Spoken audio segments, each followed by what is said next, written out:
লাউয়া চড়া পাহাড়, পাহাড়, গুড়ি গুড়ি বৃষ্টি, লাউয়া চড়া পাহাড়। আল্লাহ পাকের কুদরত দেখতে কত সুন্দর, সুবহান আল্লাহ। ডানে বামে জঙ্গল, একেবারে জঙ্গল, মাঝখান দিয়ে রাস্তা। এটিকে বলা হয় লাউয়া চড়া, লাউয়া চড়া, লাউয়া চড়া পাহাড়। মাশাআল্লাহ, অত্যন্ত চমৎকার দৃশ্য। আল্লাহ তাআলা পৃথিবীটাকে অত্যন্ত সুন্দর করে সাজিয়েছেন। আল্লাহ তাআলা গাছগাছালি, নদী নালা, খাল বিল দিয়ে খুব সুন্দর করে পৃথিবীকে সাজিয়েছেন। এই বিভিন্ন রকমের গাছ, সুবহানাল্লাহ, অনেক অনেক প্রকারের গাছ, এবং এগুলোর ভেতরে কিন্তু অনেক জংলি প্রাণী আছে।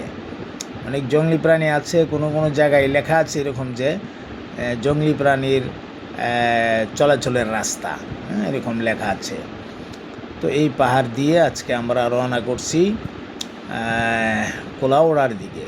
আমরা যাব কোলাউড়া মাহফিলে ইনশাআল্লাহ।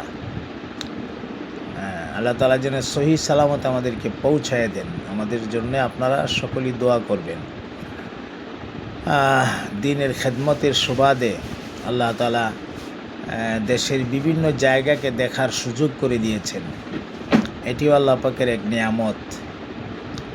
মানুষ তো ইচ্ছা করলে যেতে পারে না। যে চা বাগান, আমরা পাহাড়ের কিছুটা এক সাইডে চলে আসছি, চা বাগান, চমৎকার চা বাগান, মাশাআল্লাহ, কাঁচা পাতা চা বাগান, খুব সুন্দর চা বাগান।